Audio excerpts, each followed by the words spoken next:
Bienvenue sur le podcast Les Barniques sur Lago, présenté par Je suis voyageur. Je suis voyageur, c'est bien plus qu'une agence. C'est une équipe de conseillers et conseillères en voyage passionnés dont je fais fièrement partie. On se spécialise dans les voyages d'expérience et les escapades haut de gamme. On est toujours à la recherche d'aventures qui sortent des sentiers battus. Envie qu'on devienne complice dans l'organisation de votre prochain voyage? Alors parlez-nous de votre projet sur le www.jesuisvoyageur.com. N'hésitez pas à sélectionner mon nom dans la liste pour travailler avec moi. Mais prenez le temps de lire les profils des autres conseillers aussi. Vous pourriez découvrir quelqu'un dont l'approche et les intérêts résonnent encore plus avec les vôtres. Maintenant, installez-vous confortablement et bienvenue dans notre univers.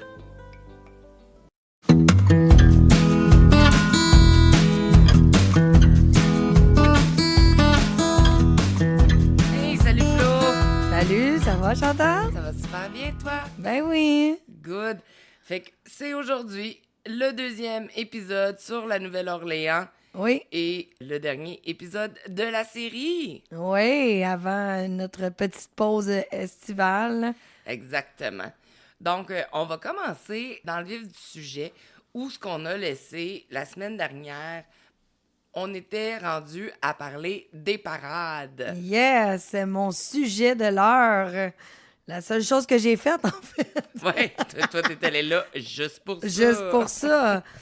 Écoute, dans le fond, les parades de la Nouvelle-Orléans, là, c'est quand les rues deviennent une scène eux-mêmes. Ouais. Ouais. Donc, on pourrait dire qu'à Nola, ben, on marche pas dans les rues, on parade.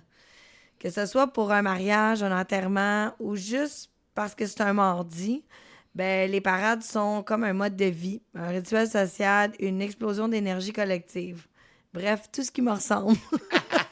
Dans le fond, il y a plein de parades, mais c'est quoi la plus grande des parades? Fait que, écoute, il y a plusieurs parades à Nola, Oui. mais celle qui prône, en fait, celle qui est comme le roi, le top du top. La plus reconnue. Exact, c'est Mardi Gras. Yes. Chaque année, les semaines qui précèdent le Mardi Gras, c'est le Fat Tuesday. C'est avant le carême. C'est rythmé par des dizaines de parades organisées par des crews, des sortes de sociétés secrètes festives. Ah, j'aime ça. Ouais. Puis à quoi faut s'attendre? Des chars géants décorés à la main, des throws, colliers de perles. Ben, dans le fond, eux autres, ils lancent des colliers de perles, des peluches, des gobelets, bref, toutes sortes de cochonneries. C'est lancé dans la foule même. Là. Donc, on les récupère, puis on s'en met plein sur le corps. Il y a aussi des fanfares de lycée, D'école? Ouais, d'école. Il y a des danseurs, des tambours, des masques, des plumes, du funk, du jazz, bref, de tous les goûts. On pourrait dire que c'est un chaos festif en soi dans la ville entière, dans à peu près toutes les rues qui sont proches du centre-ville. Flo, tu viens de me parler des crews qui étaient comme une société secrète festive. Ça l'a vraiment accroché mon attention. As-tu des exemples de crews? Ben oui, justement, j'en ai un particulier. C'est le Crew of Zulu. C'est une société afro-américaine qui a été fondée en 1909. Ça distribue une des choses les plus convoitées du Mardi Gras. C'est en effet une noix de coco décorée à la main. Elle a été peinte, paillettée, bref, elle est unique en son genre. Ces noix de coco-là sont devenues des objets de collection. Ces noix de coco-là, là, si tu vas voir sur eBay, ça se revend. C'est vraiment... Ah, pour vrai? Oui. Tu peux payer genre 150$ si tu veux une coconut, là. Du Mardi Gras. Ouais, c'est un bien drôle. artefact, là. Ah ouais, bon. Ouais. Puis c'est ça, tu sais, tu cries pas « Donne-moi une! » Non, tu fais un beau sourire ou t'es... Tu es bien habillé, ouais, c'est ça. Ouais, tu c'est tu ça. démontres, là, comment... Exactement, Ah c'est ben. comme ça. Ben, il y a un autre crew. En fait, il y en a plein d'autres, comme le crew de Bacchus, le Endymion ou le Rex. Toi, je pense que tu l'as vu, le crew de Bacchus. Oui. Ouais. Ben oui. Exactement. Oui. Je pense que c'est une des parades qui t'a marqué pour quelque chose qui est arrivé, qui était... Oui, qui un était peu, assez, écoute, il y a un gros événement quand même là, qui est arrivé. Là, ça a passé aux nouvelles même à Montréal. Là. Fait que là, c'est une nouvelle section de notre podcast True Crime. Oui, et donc en février 2023, quand j'y suis allée avec mes copines et mon copain, ben en fait mon ami, il y a eu un meurtre. Bon, l'histoire va comme suit. En février 2023, quand j'y suis allée, un meurtre a eu lieu lors du défilé de Crew of Bacchus à Nola directement, faisant 1 mort et 5 blessés. Quand Donc, même. une enfant, donc une petite fille de 4 ans. Non. Ouais. La fusillade s'est produite sur St. Charles Avenue pendant que le défilé était à mi-parcours. La police a arrêté un suspect de 21 ans pour port d'armes illégales et a récupéré 2 armes à feu sur les lieux. Quand même, hein? Ouais. Les coups de feu ont été tirés à proximité de la foule, Oh my God! provoquant la panique. Ouais. Je me souviens des avoir entendus même. C'était assez quelque chose. Puis les victimes ont été amenées à l'hôpital et l'une d'entre elles, un adolescent, malheureusement est décédé des suites de ses blessures. La police a déclaré que tous les blessés étaient dans un état stable, à l'exception d'un qui était dans un état critique, selon un article du NOLA.com.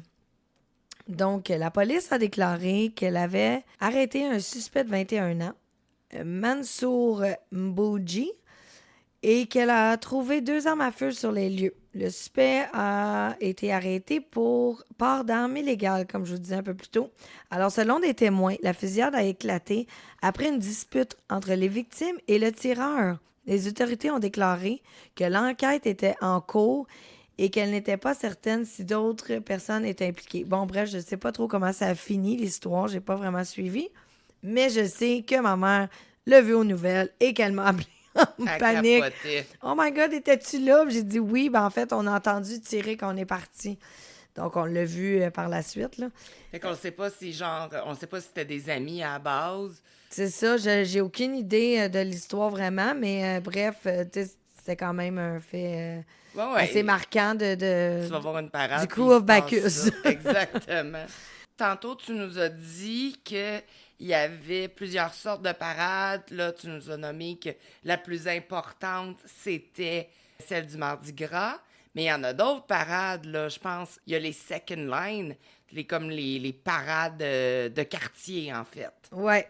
Donc, ça, c'est vraiment la vraie essence de Nola. C'est vraiment ce type de parade-là. C'est une second line, c'est une fanfare qui suit un cortège, la first line, souvent un groupe, une communauté, une société funéraire ou un événement privé.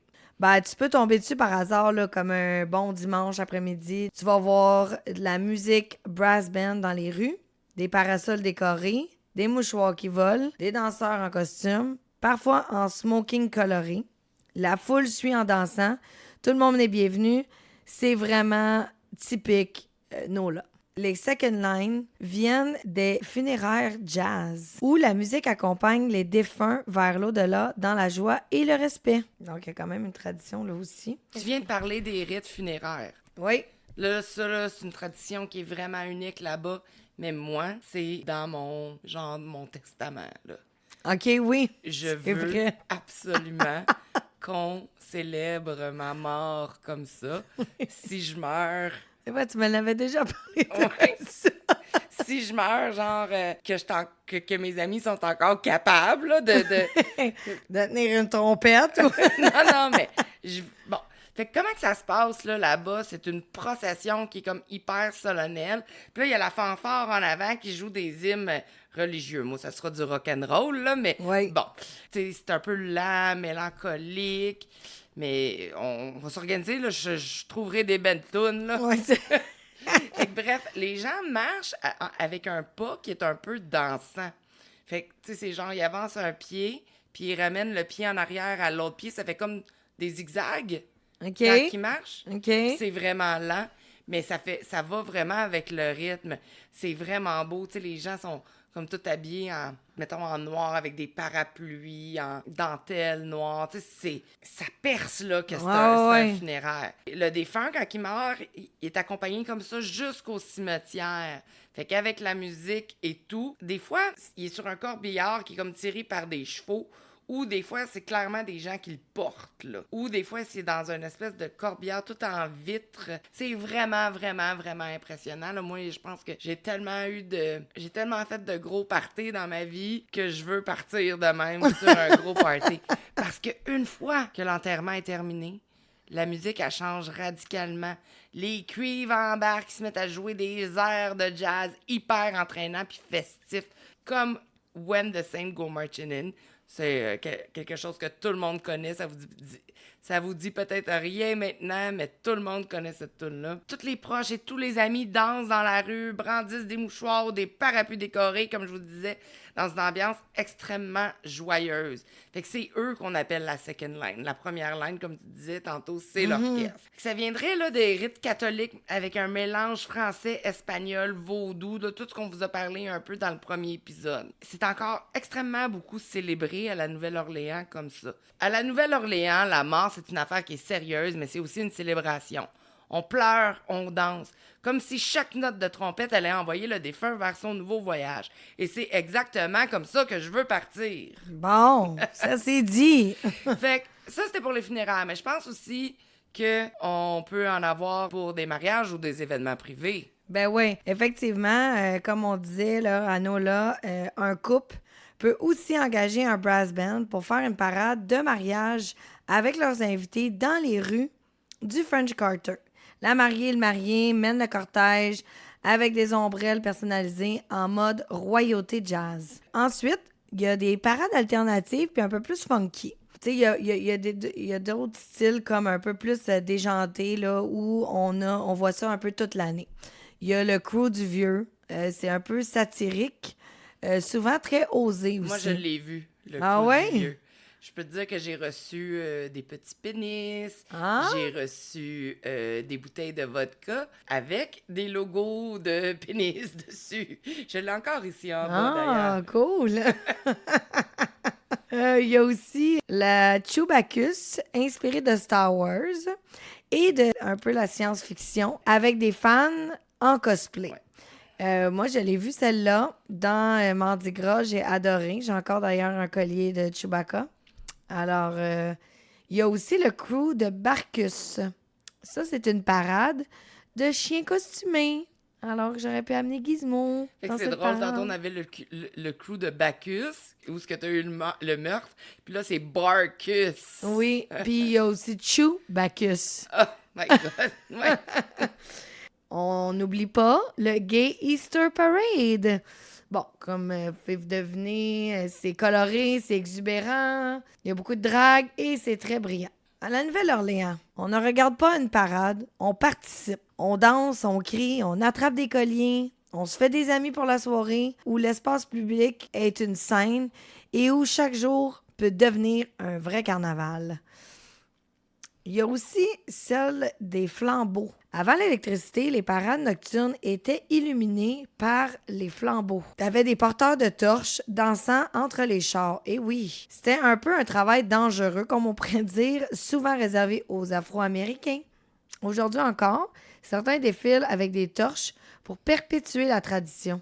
Et tu peux aussi leur donner un petit pourboire en passant. Tantôt, tu m'as parlé qu'ils pouvaient lancer des coconuts qui valaient cher. Moi, je t'ai dit que j'ai reçu une bouteille de vodka avec à l'effigie d'un pénis.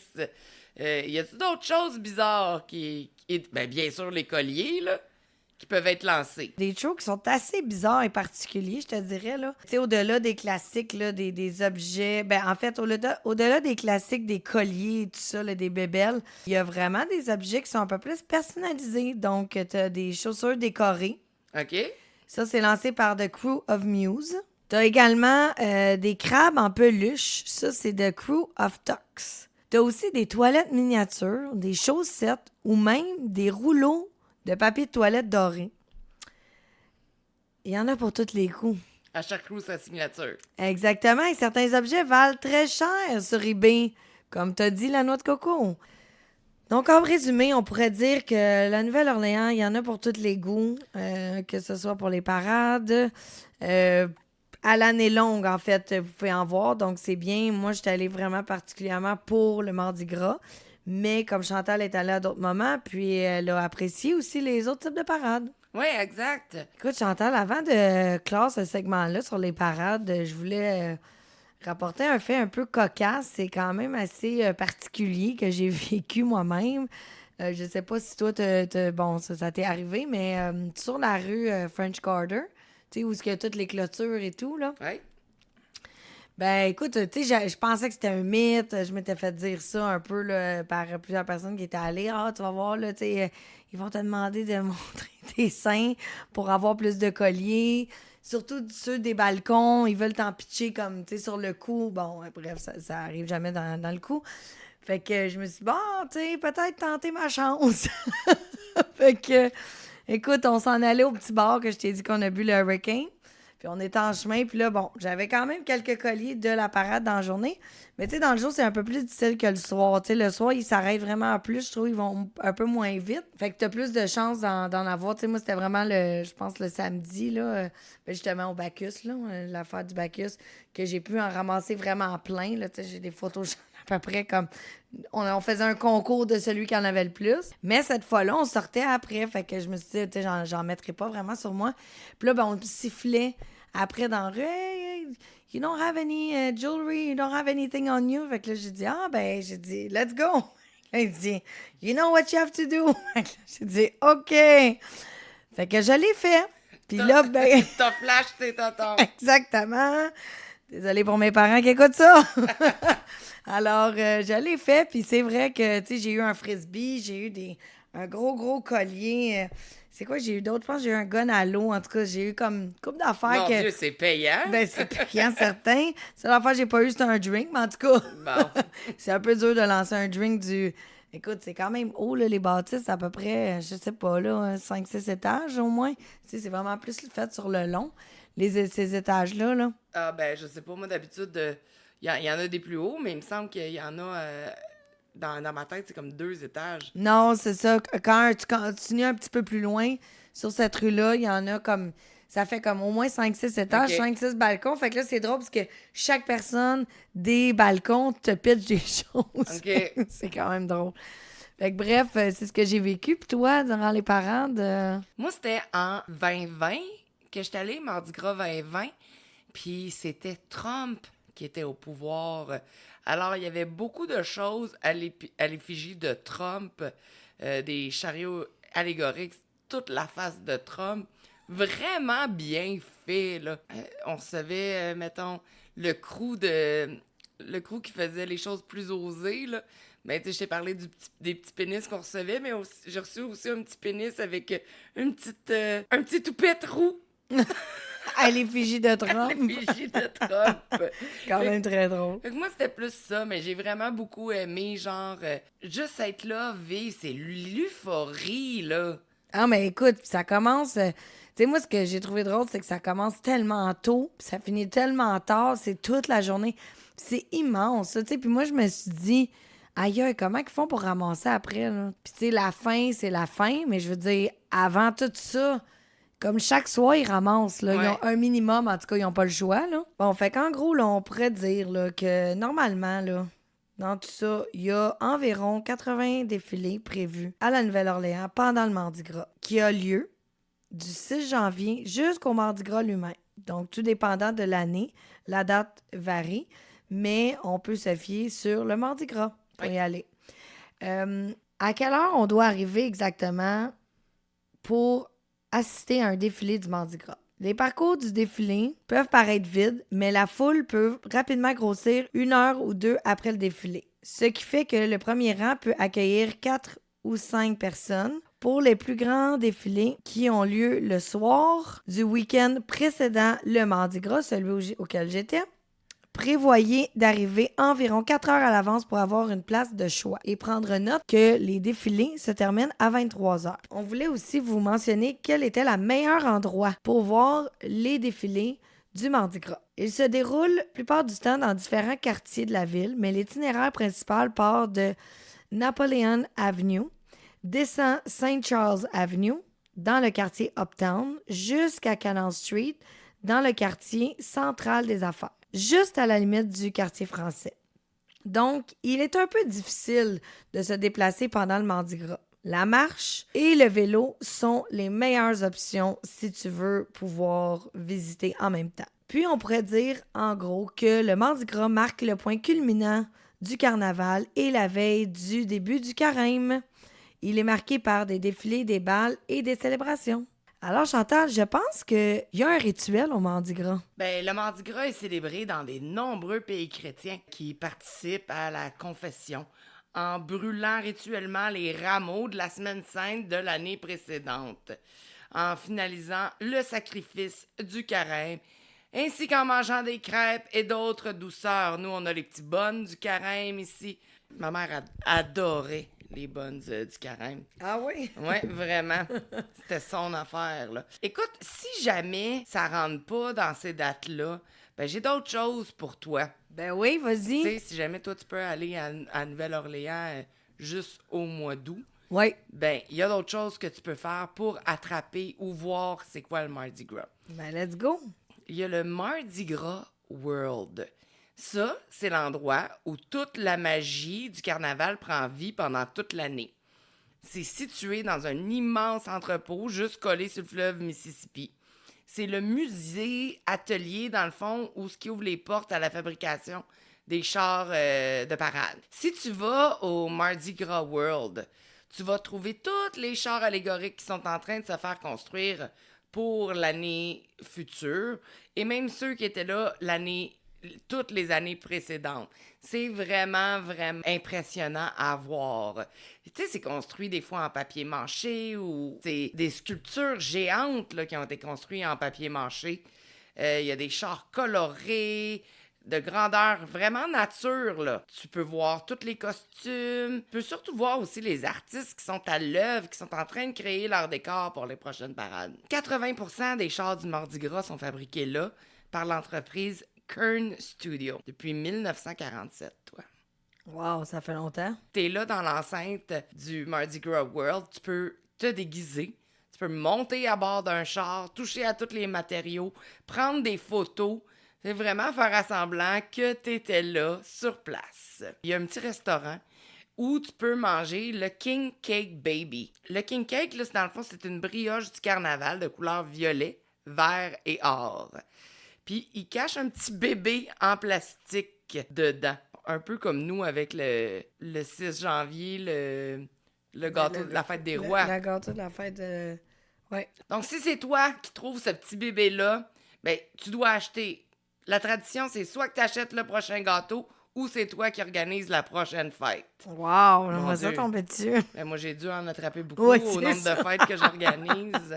Donc, ben, au départ, c'était ça. C'était un petit haricot sec qui a été remplacé plus tard par une fève. Et maintenant, c'est après un petit bébé en porcelaine et maintenant, il est en plastique. Wow, OK. Ouais, ça ressemble vraiment au gâteau du roi, là. Ouais, la fête des rois. La fête des rois, c'est quoi, non, la fête des rois dans C'est le le livre? 6 janvier. Mais c'est quoi qu'il y a dans... C'est une fève. Ou c'est une fève aussi. Ouais, c'est une C'est un fève. peu la même tradition, dans le fond, c'est ça. Exactement. Mais tu vois, maintenant, on va le célébrer puis on le fait, ça. Celui qui pogne la fève, c'est lui qui organise la prochaine ah, party. ben c'est ça. Puis le King Cake Baby, tu as-tu déjà goûté? Oui, j'y ai goûté. Puis quand c'est bon? j'étais allée. Oui, c'est correct. Ouais, Ouais. je suis pas tant sucré, mais oui, c'est correct. OK. Fait que si tu veux y aller, c'est ouvert à tous les jours, à part à Noël, Thanksgiving ou Mardi Gras lui-même. Évidemment. Il y a des visites guidées à toutes les 30 minutes. L'entrée est 22 US par adulte. Il y a des rabais, bien sûr, pour les enfants ou pour les seniors. Puis c'est accessible à pied là, depuis du centre-ville. Puis il y a même des hôtels qui proposent des navettes. Encore une fois, si t'es à la Nouvelle-Orléans et que t'es pas pendant le Mardi Gras, le Mardi Gras, Le Mardi Gras? si t'es à la Nouvelle-Orléans puis que c'est pas pendant le Mardi Gras, je pense aussi que tu peux aller au Backstreet Cultural Museum. Ouais, ça, c'est le cœur battant du Mardi Gras afro-créole. C'est dans le quartier Trémé.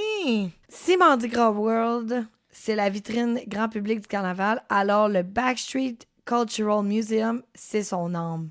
C'est un petit musée niché au cœur du quartier Trémé. C'est le berceau de la culture afro-américaine de la Nouvelle-Orléans et c'est un trésor vivant. Pourquoi c'est important, ce musée-là?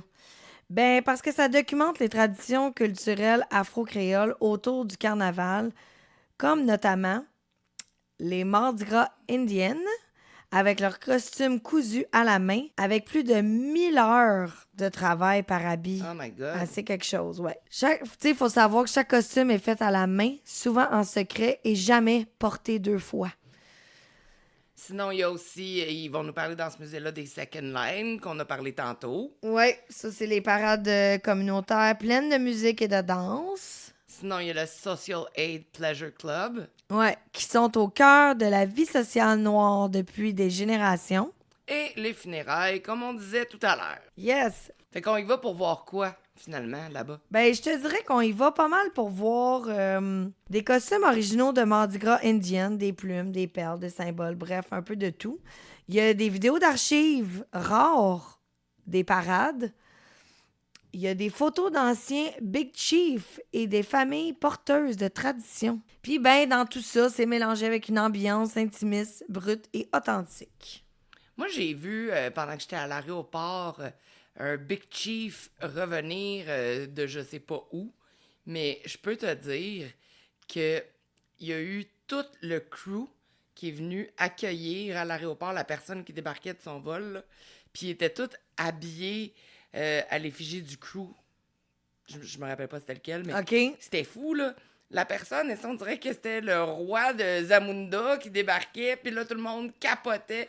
J'étais comme, mon Dieu, moi aussi, je veux un accueil comme ça quand j'arrive à... Avec un simple déguisement. Ouais, c'est ça, quand j'arrive à l'aéroport. Oh my God. J'étais comme déçue quand j'ai débarqué à Montréal, tu sais. Pas âme qui vive, qui m'accueille. Oh, malheureusement, on n'est pas assez big shot pour ça, Chantal. Mm. Ce musée-là, ben, il a été fondé par Sylvester Francis, qui est un ancien vidéaste du quartier qui filmait les traditions de sa communauté. Puis tout a commencé dans son garage et depuis, sa collection a grandi et est devenue une référence culturelle incontournable. Ce qu'il faut savoir, c'est que le prix d'entrée, c'est seulement 15 US, donc ça vaut la peine. Par contre, il est ouvert du mardi au samedi, donc fermé le lundi et le dimanche. C'est une petite espace, mais qui a une très grande âme, donc ça vaut vraiment la peine. C'est parfait à combiner avec une balade d'entrée-mai ou une visite de l'église Saint-Augustin. Et sans oublier le musée de la musique de la Nouvelle-Orléans qui est à proximité. Donc, si on récapitule, on a 4 façons qu'on peut vivre le carnaval en plein mois d'août. On peut aller visiter le Mardi Gras World. On peut aller au Backstreet Cultural Museum. On peut attraper pas mal n'importe où un second line. Et si jamais t'es là en octobre, ben il y a le crew du bout qui fait une parade d'Halloween, qui est vraiment apparemment la version horreur du Mardi Gras avec des zombies, des chars, des trolls thématiques Halloween. C'est vraiment funky, c'est spooky, puis c'est absolument typique de la Nouvelle-Orléans. Moi, j'aimerais ça, aller voir Oui, effectivement. une des parades d'Halloween. Ouais. Donc, ben, on va continuer un petit peu dans les musées. Dans le fond, il y a un super gros parc à la Nouvelle-Orléans qui s'appelle City Park. Oh, original. Ah ouais, hein? Et à l'intérieur du City Park, il y a énormément, beaucoup de musées, autant à l'intérieur qu'à l'extérieur. T'as le New Orleans Museum of Art qui s'appelle le NOMA. Donc, NOMA of NOLA. Oui. C'est un des plus vieux musées de la ville, fondé en 1911. Il est vraiment à l'entrée du parc. Il y a plus de 40 000 œuvres à l'intérieur qui vont de l'art africain, asiatique, aux grands maîtres européens puis aux artistes contemporains du sud des États-Unis. À ne pas manquer, quand tu y vas, il y a la salle consacrée à l'art du sud, qui est vraiment le sud profond. Il y a des expositions temporaires qui sont toujours hyper bien montées et le cadre est vraiment magnifique. Là, des colonnes, du marbre, beaucoup de lumière naturelle partout. Fait que si tu as besoin d'une pause pour prendre un peu de fraîcheur parce qu'il fait trop chaud, ben je te conseille d'y aller. Moi, quand je suis allée, j'ai plus fait le jardin qui était à l'extérieur, qui s'appelle Best of Sculpture Garden. Qui est complètement gratuit. Tu n'as même pas besoin d'aller dans le musée. Là. Tu fais juste te promener dans le parc. Puis il y a des sculptures de toute beauté, mais vraiment aussi des choses fuckées, genre... Donc, il y a une sculpture, mettons, d'un homme assis, avec un autre homme assis dessus. Et ça va, ainsi de suite, mais ça va vraiment fucking haut, là. On va mettre des photos. J'ai, je pense, des photos de toutes les statues. à l'intérieur de ce parc-là. J'étais vraiment impressionnée. C'était vraiment une belle balade qui était tranquille. On s'est promené là-dedans, main dans la main, moi puis JF. On était comme « Ah, c'est beau! » Puis c'est tout un peu inusité, là. Tu sais, c'est pas genre juste une statue, je sais pas, moi, en cuivre d'une madame avec une petite fille. Non, c'est toutes des affaires vraiment fuckées, là. Assez spécial, qui Ouais. sortent de l'ordinaire. Exact. Pendant qu'on était en train de faire cette balade-là, on est assis sur un banc de parc, JF et moi, et il me dit « Hey, Céline Dion est en ville à ce soir, ici. » Fait que là, je fais « Ah, pour vrai? » Je lui dis « On regarde-tu le prix des billets? » Fait que là, oui, why not? On trouve des billets à 150 $, front row, première Wow. rangée, Céline Ok. Dion. On fait comme OK, non, on y va. Donc, totalement inusité, le soir même, on est allé voir Céline. C'était au Smoothie King Center, vraiment grosse salle de concert qui a 17 971 places. C'était pour sa tournée Courage World Tour. Elle a fait un spectacle qui était vraiment magnifique. Elle change de costume comme de rien, ses robes plus belles l'une que l'autre. Elle a tellement donné. C'était la première fois que je la voyais, puis tu sais, j'ai compris comment elle peut avoir une résidence aussi longtemps à Las Vegas, puis elle est juste incroyable comme femme, là, puis en plus, sa voix. Il n'y a rien qui est fake dans tout ce qu'elle fait. Tu sais, je suis pas une fan, j'écoute pas du Céline dans mon char ou quoi que ce soit. Par contre, je peux rien enlever à la dame qu'elle est, là. J'ai vraiment eu du plaisir ce soir-là. Donc, c'est ça, c'était vraiment une belle journée, là, le Best of Sculpture Garden. Ça m'a permis, en plus, d'aller voir Céline ce même soir-là. Puis, pour me rendre, on était allé avec le tramway. Fait que c'était comme 2 activités en soi. Ben oui, écoute, c'est bien plus qu'un transport, Chantal. C'est un voyage dans le temps. À nos là, on prend pas le tramway, on monte dans une carte postale vivante. C'est pas comme le métro, c'est pas comme l'autobus non plus, puis c'est pas comme un décor de cinéma, mais presque. Comment qu'on l'appelle là-bas? Le streetcar. C'est l'un des plus vieux systèmes de transport électrique encore en activité aux États-Unis. C'est en service depuis 1835. On est loin de notre métro avec les Expos 67, là.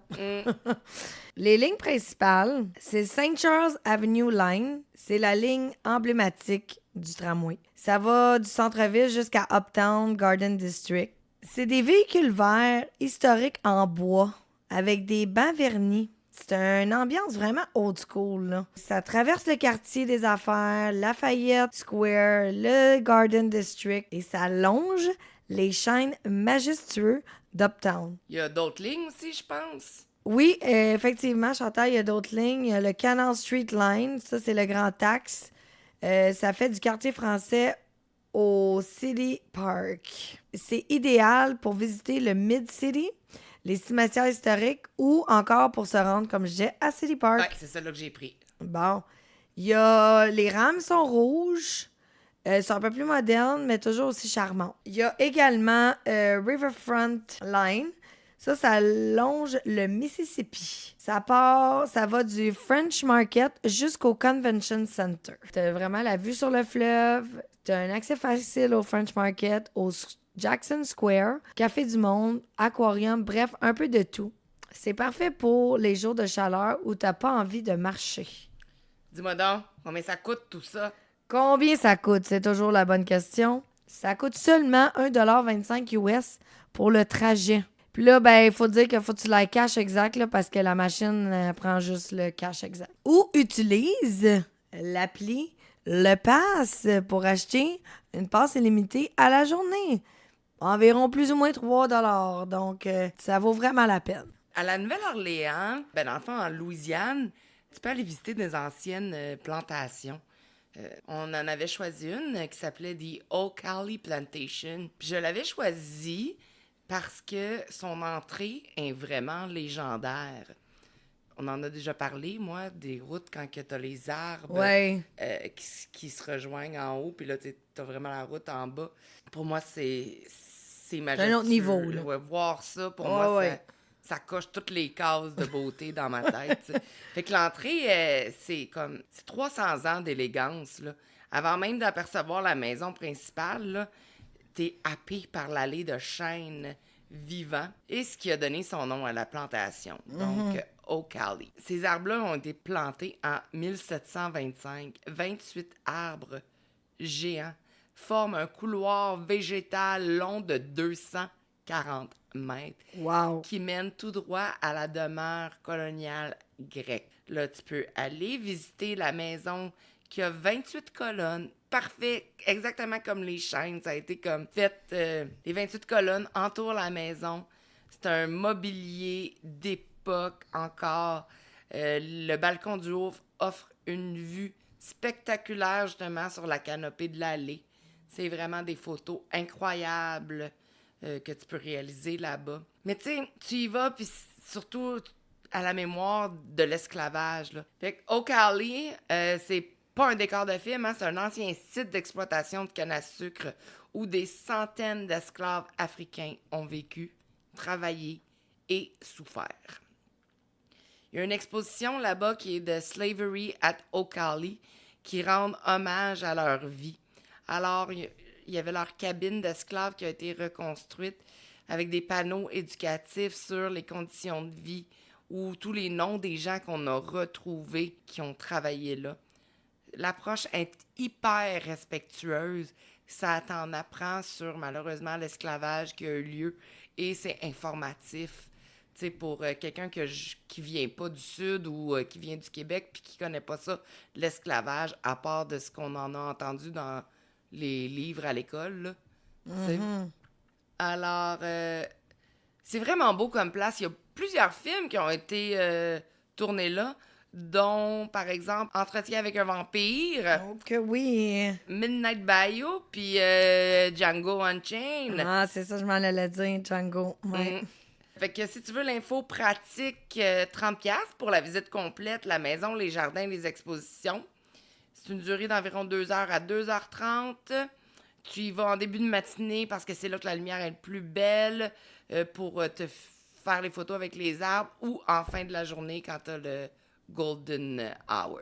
Sur place, il y a des boutiques, des restaurants, même de l'hébergement historique. Tu pourrais y dormir. Nous, je me rappelle qu'on y a bu une espèce de moonshine aux pommes glacées. Puis jusqu'à récemment, je viens de jeter les petits verres en plastique dans lesquels ça nous avait été servi. Quand même très drôle, t'es eu longtemps, hein? Oui, je les ai eu très longtemps. Donc, s'il y a une plantation que vous aimeriez visiter, c'est celle-là que je vous conseille. Bon, là, Chantal, dans le premier épisode, tu m'avais parlé des fameux beignets que j'ai pas vraiment goûté, malheureusement. Alors, je voudrais que tu nous en parles un peu plus. Oui. Écoute, on peut pas parler de la Nouvelle-Orléans sans parler du Café du Monde. S'il y a une odeur qui te suit dans le quartier français, je te jure que c'est celle des beignets chauds. Ah oui? Ils sortent tout juste de l'huile.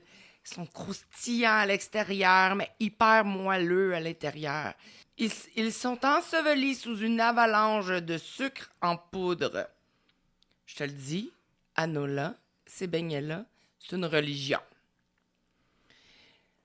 Ça viendrait des colons français du 18e siècle, mais ils ont été réinterprétés à la sauce créole. Donc, ils sont plus dodus, sont moins aérés et ils sont servis sans trou. Fait que c'est des petits beignets carrés. C'est-tu comme les Monsieur Puff? Non, aucunement, là. C'est vraiment un carré. Ah, Comme c'est ça, vraiment là. comme un carré. OK, moi, j'avais comme des trous de beignes dans la tête. Non, OK. c'est vraiment un carré. Là, quand tu manges ça, faut comme que tu choisisses qu'est-ce que tu vas porter ou que tu le manges plié en deux, OK? Pour pas Penché par en avant. pencher par en avant. Il faut absolument que tu ne respires pas quand tu croques dans le beignet parce que le sucre en poudre, c'est traite, ça va aller partout. Si tu portes du noir, ben tu vas te retrouver tout en blanc. Tu peux en trouver, comme je te disais, au Café du Monde, dans lequel tu vas avoir une super belle vue sur le Mississippi. C'est ouvert 24/24 et tu peux boire un café au lait au chicorée. La chicorée, c'est une plante qui est un peu... qu'il y a beaucoup de gens que pour remplacer le café, ils vont boire de la chicorée. Alors... En fait, c'est une tradition louisianaise. Exactement. Et il y a une autre place aussi au Café Beignet. Celui-là, il est beaucoup plus cosy, moins touristique, mais sont tout autant délicieux.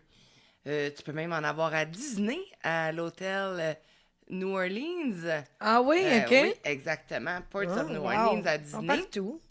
Ben, pas partout. Ils sont à Nouvelle-Orléans et à Disney. Quand même. Ça, c'est pour les beignets. On en a mangé à toutes les fois qu'on est allé. On s'est fait un must d'arrêter. Je suis zéro sucré, mais j'en prends un parce que c'est pas si sucré dans le fond, juste le sucre en poudre, là. Mais l'intérieur est Normal. est là, c'est normal. ça. OK. Moi puis JF, pendant qu'on était là-bas, donc dans le premier épisode, je l'ai dit, on y est allé pour notre anniversaire de couple. Et on est allé manger au Compère Lapin. Le Compère Lapin, on en avait entendu parler dans une émission québécoise de De restaurant, me semble. hein? Ouais, c'est restaurant, ça. exactement. Coup de quelque chose, hein? Coup de... Non, pas coup de foot, c'était plus genre une émission de voyage. OK, là, parfait. à Canal Évasion. OK. Puis on s'était dit, my God, on va aller là. Donc, la chef, c'est Nina Compton. Elle a été finaliste de Top Chef. Elle est native de Sainte-Lucie et elle fait une cuisine créole caribéenne contemporaine. Le nom de ce resto-là vient d'un conte créole, Le Compère Lapin. C'est le cousin antillais de Bugs Bunny, qui est malin, débrouillard, qui a toujours un tour dans son sac.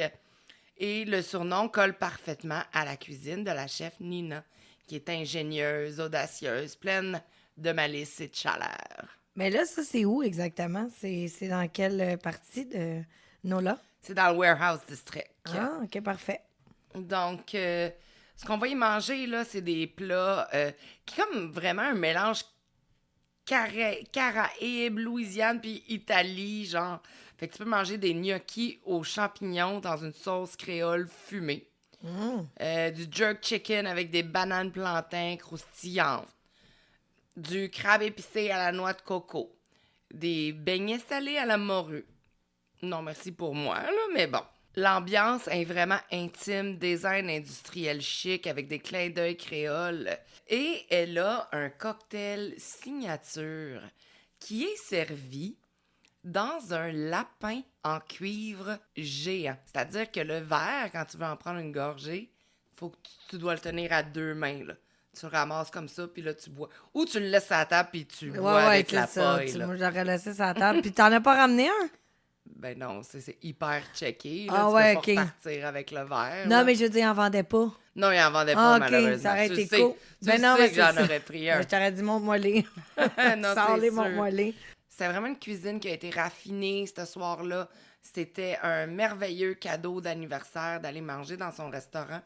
Puis, en plus, c'était un restaurant qui est par une femme chef acclamée. Puis nous autres, on aime ça, parler des femmes fortes. Hein? Oui. Fait que Nina Compton, elle a aussi un autre restaurant qui est le Bywater American Bistro. Ça, c'est, mettons, plus décontracté, plus axé sur les produits locaux.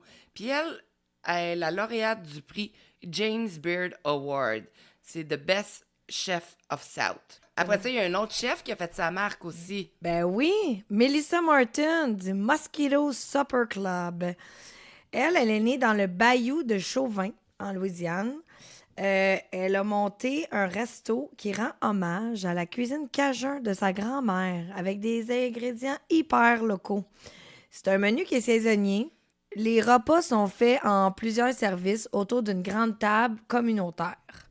Elle a aussi sorti un super livre de recettes primé en 2020.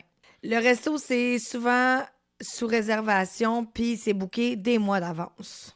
Une troisième qu'on peut pas passer sous silence.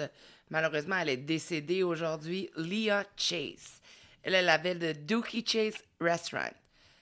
Surnommée The Queen of the Creole Cuisine.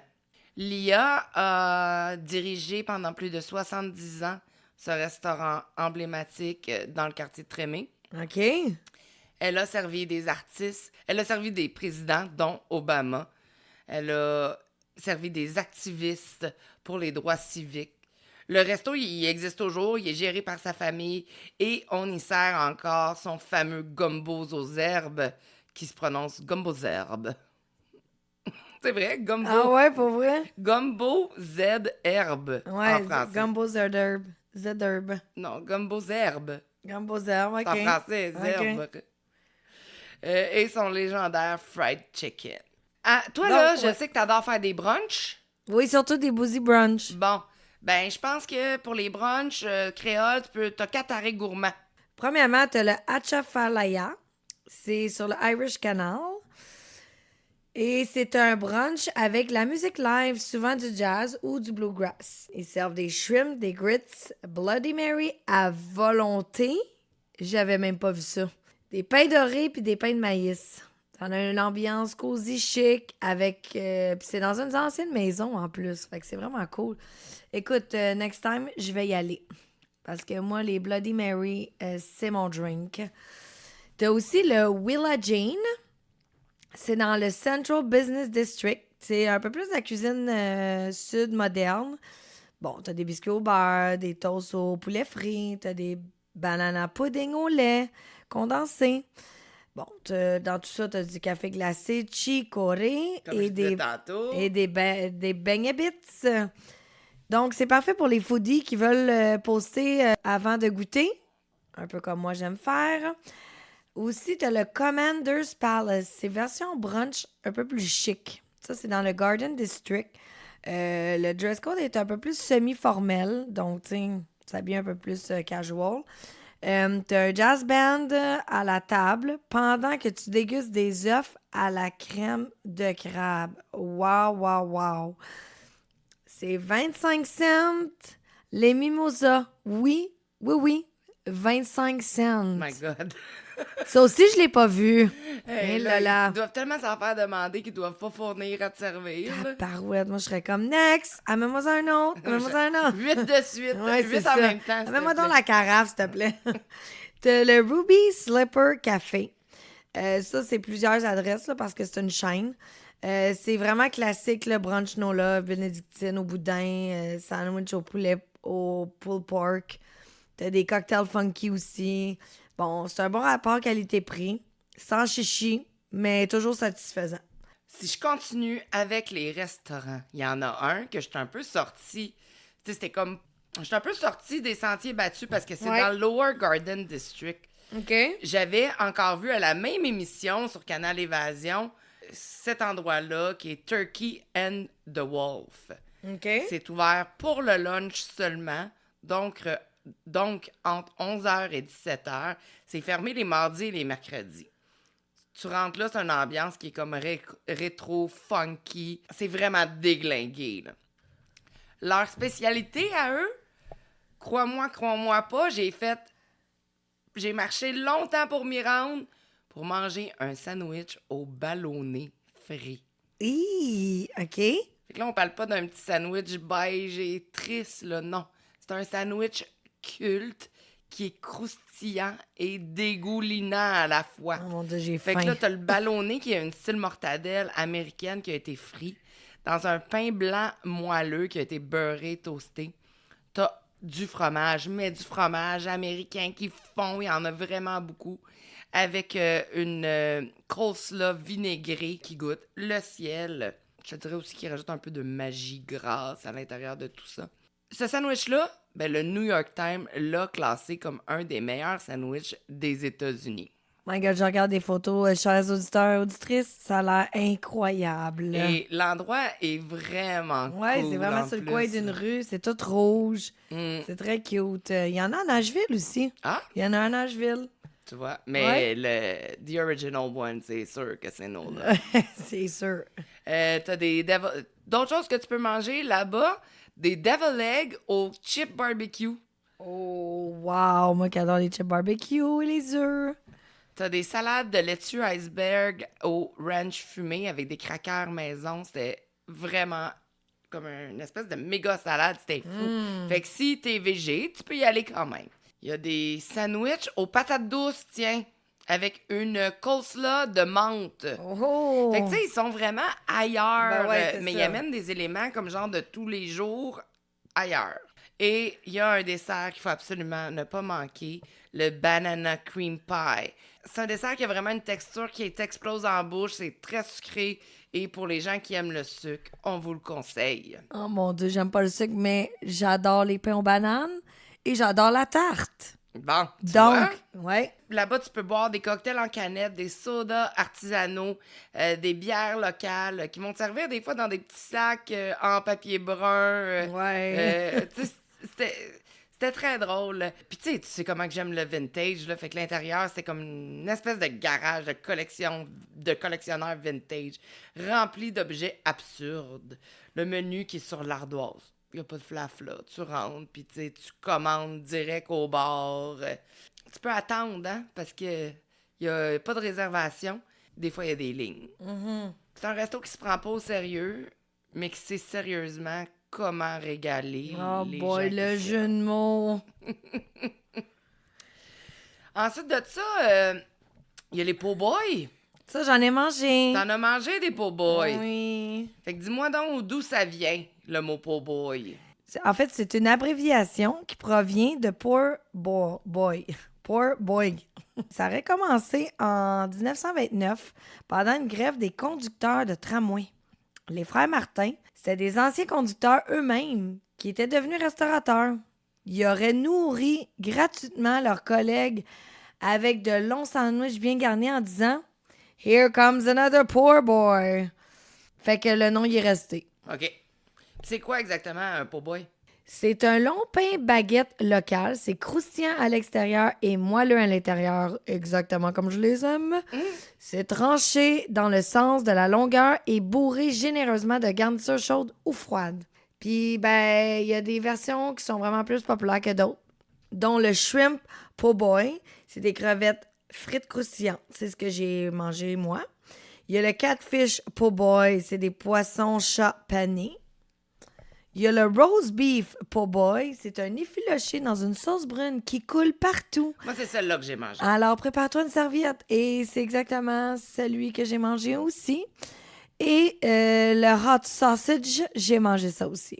C'est une saucisse créole épicée. Elle est incroyable. Parce que dans le fond, des po' boys, il y en a partout. Tu tournes... Ben, tu sais, ça ressemble à un banh mi, là, un Ouais. peu. Là. Ça ressemble à un gros sandwich. Puis bon, Oh, ils ouais. mettent ça avec... La seule affaire, des fois, c'est que qu'est-ce que je trouvais d'un quartier à l'autre, de moi, ce que j'ai vu, il était moins garni pour certaines places et il y avait moins de sauce, ou, tu sais, que d'autres, là. Donc, le dressing... Oh oui, il faut pas oublier que ça m'a un peu choqué. Il y en a au oyster. Ouais. Donc, des huîtres frites, un classique absolu apparemment. Moi, j'aime les huîtres, mais j'aime Ah ouais? les huîtres pas cuites. Ben moi, je dois t'avouer aussi que Rockefeller, j'aime ça, mais il faut vraiment que ça soit bien C'est ça. fait. Bien fait, Fait exact. que- Parce que c'est un ou l'autre, on dirait c'est comme... Mais ça doit pas être mauvais, là. J'ai pas non, goûté. non, c'est ça, j'ai pas On goûté. se met au défi, si on y retourne, Ouais, on y goûte. on le fait. Puis tu sais, t'as la version un peu plus dressed up, là, comme tu mets de la laitue, des tomates, pickle, mayo, comme je dis. Moi, j'en ai moins vu de ça, mais c'est sûr qu'il y en a, là.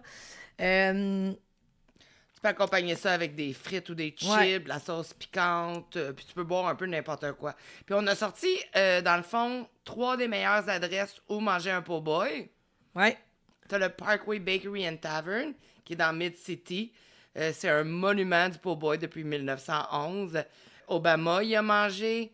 Puis Il a mangé quoi? leur version roast beef est vraiment célèbre.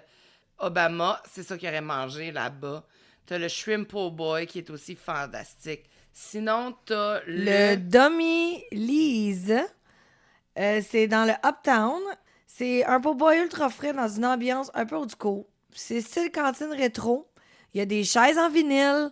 Puis c'est zéro prétention. C'est vraiment un plus ton spot, ça. Et pour terminer, t'as le Mahoney Po' Boy and Seafood, qui est dans Magazine Street. Puis là, c'est les versions classiques et réinventées. Comme exemple, un po' boy au poulet frit avec du miel et du beurre piquant. Miam! Donc, finalement, on vous le conseille. Le po' boy, c'est pas juste un sandwich. Là, c'est vraiment comme si tu... C'est une histoire de solidarité. Oui, vraiment. Mais on pourrait dire aussi que c'est un bon test, Chantal. Si t'en ressors propre, là, c'est que t'aimes pas manger comme un vrai. Non, pareil comme les beignets. Oui, Tu sais, tu fais les deux un après Ils ont l'autre. toute la là. bouffe salissante, finalement. Sinon, il y avait aussi une coupe de bars qu'on voulait prendre le temps de mentionner. L'hôtel Monte Leone sur Royal Street. Dans cet hôtel-là, il y a un carrousel bar lounge. Fait que tu t'assois, c'est un bar qui tourne pour vrai, comme si t'étais dans un carrousel. Malade. C'est vraiment nice. J'y suis allée. Il y a juste 25 places et ça fait un tour complet chaque 15 minutes. Lentement, là, c'est vraiment comme une petite valse, c'est élégant. Ça a été construit en 49, c'est le seul bar tournant de toute la Nouvelle-Orléans. Ça a été un repère d'écrivains. Hein, il y a Tennessee Williams, Truman Capote, Hemingway qui se seraient assis là pour écrire. Même qu'apparemment, Capote il disait que lui, il était né là. C'est presque vrai parce que sa mère, elle a logé au Monte-Leone jusqu'à son accouchement. Encore aujourd'hui, le Carousel Bar attire autant les artistes que juste les amateurs de gin tonic nostalgiques. Le bar propose des cocktails classiques, mais toujours avec un twist créole, servi par un mixologue en veston noir. Fait que, tu sais, ils peuvent te proposer comme un vieux carré qui a été créé là-bas même. C'est du rye, du cognac, du vermouth, du Benedictine avec des bitters. Il y a le Pimm's Cup façon de Nouvelle-Orléans. Il y a le French 007. C'est une version pétillante et luxueuse du French 75.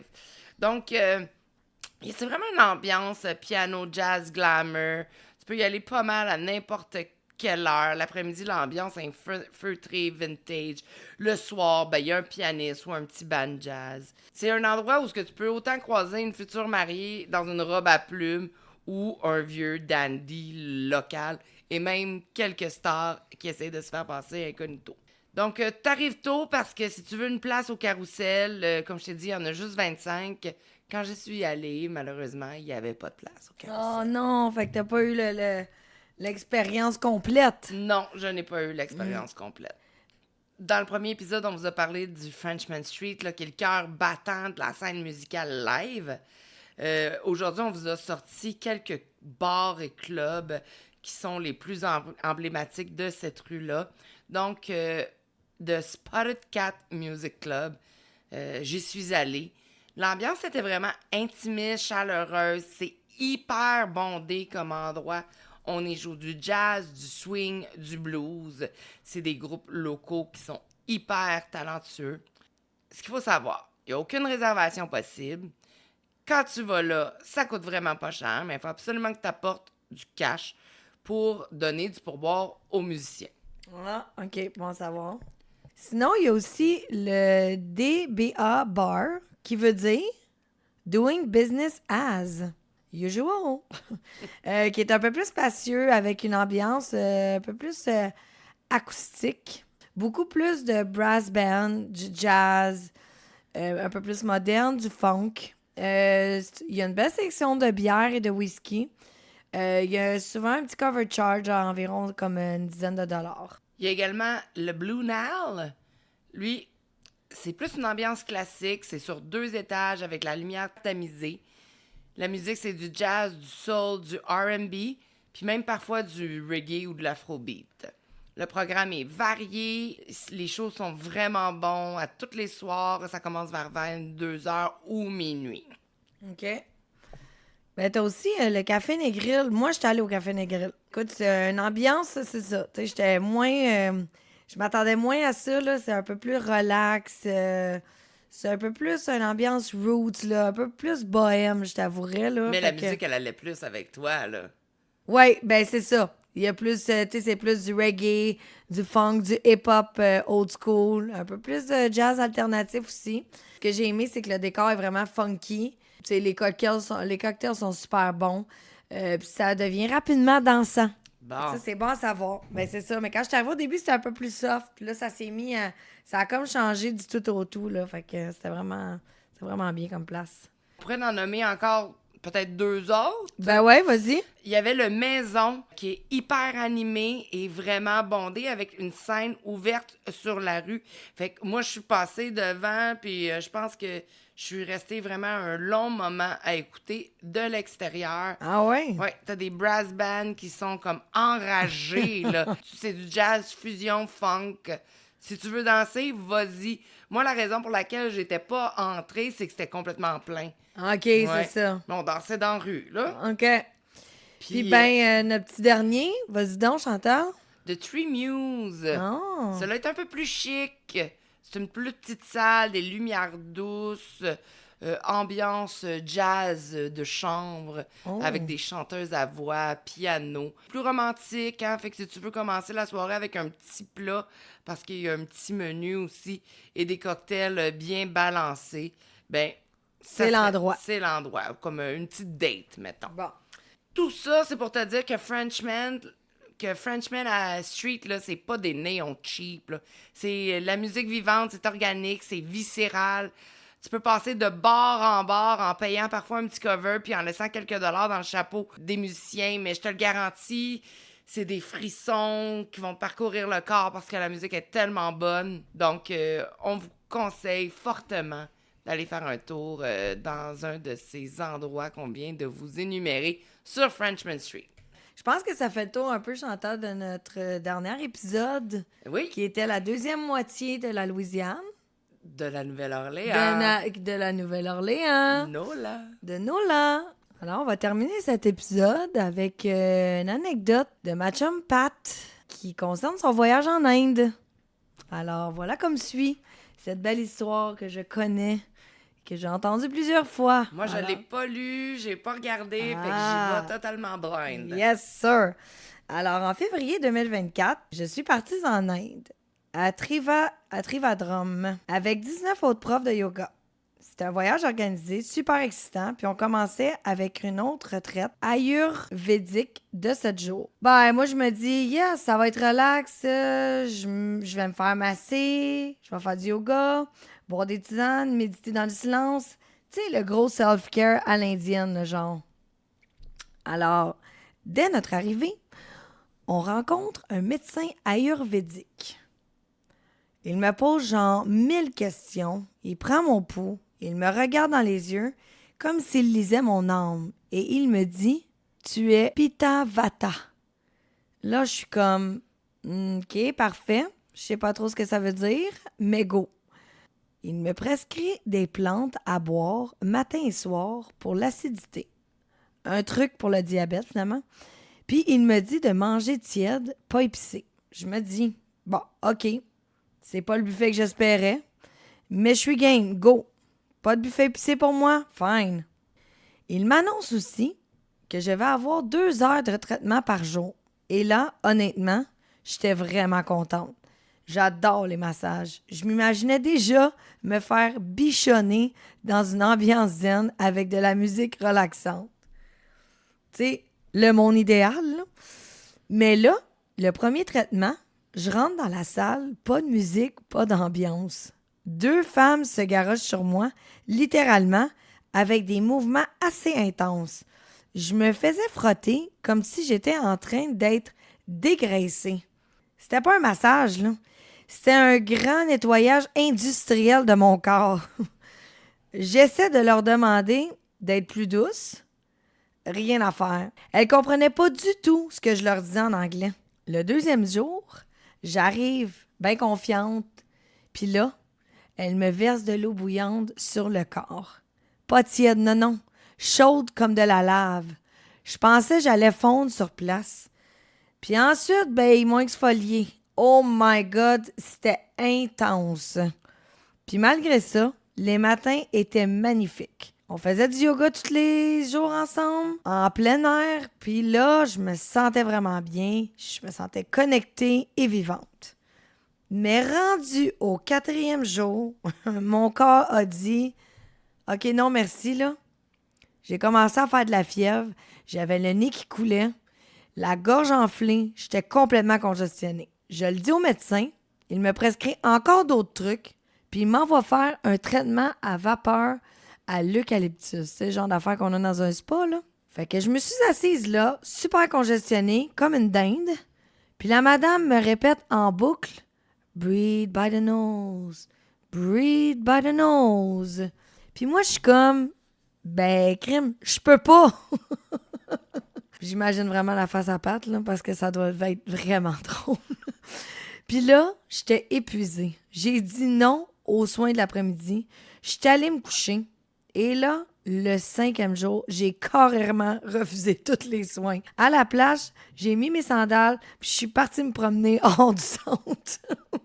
Et là, wow, j'ai découvert la vraie beauté du Trivadrum, la plage, la culture, les gens, les chants de prière catholiques dans les rues, l'ambiance colorée, bref, la grosse affaire. J'ai eu l'impression de vraiment respirer pour la première fois depuis que j'étais arrivée. Finalement, je me suis rendu compte que le moment le plus guérissant, c'était pas les traitements, c'était d'être libre, dehors, connecté à la vie. Puis ça, c'était un soin que j'avais pas vu venir. Wow! Ah, c'est nice. Ah. Tu sais, t'imagines tout ce qu'elle a enduré pour finalement... ça l'a rendu malade. Vraiment, c'est incroyable. Hey, c'est vraiment une belle histoire, pour vrai, là. C'est cool. Hein?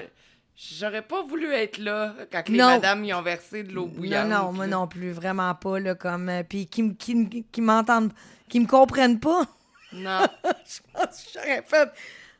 No, I don't want. Tu sais, genre, je sais pas que j'aurais dit, là, mais avec des signes, là, tu sais, comme... Comme t'es en train de Enough, faire. là. Enough. C'est ça. On vous remercie d'avoir été à bord avec nous de cette magnifique aventure des Barniques-sur-Lago saison 1. Oui. On vous revient pour une saison 2. À l'automne. Exactement. Avec plein de nouveaux sujets, plein d'invités aussi. On vous promet une saison à votre goût et aux commentaires aussi qu'on a eu. Donc, on a bien hâte, moi et Chantal. On attend plus que ça pour vous faire plaisir, chers auditeurs et auditrices. Donc, si jamais vous avez des suggestions, on prend tout ce que vous avez à nous dire, commentaires et tout. Puis, n'oubliez pas, même si on est en vacances, les Barniques-sur-Lago en commercial, gmail.com, restent toujours à votre disposition pour nous envoyer des histoires, comme on vient de lire là. Tu sais, c'est pas besoin d'être des grosses histoires, mais ça, c'est quand même... J'ai trouvé ça quand même touchant, tu sais, ça reste que ben, la liberté n'a pas de prix, tu sais, en fait. Fait que n'importe quelle histoire, des histoires un peu plus rocambolesques, moi j'en ai quelques-unes aussi à venir, là, je pousse mes amis pour me les envoyer, donc si vous écoutez, je les attends toujours. Donc voilà, merci beaucoup, on vous souhaite une belle fin d'été, un bon début d'automne, Yes. et on s'en reparle bientôt. Yes, bye tout le monde!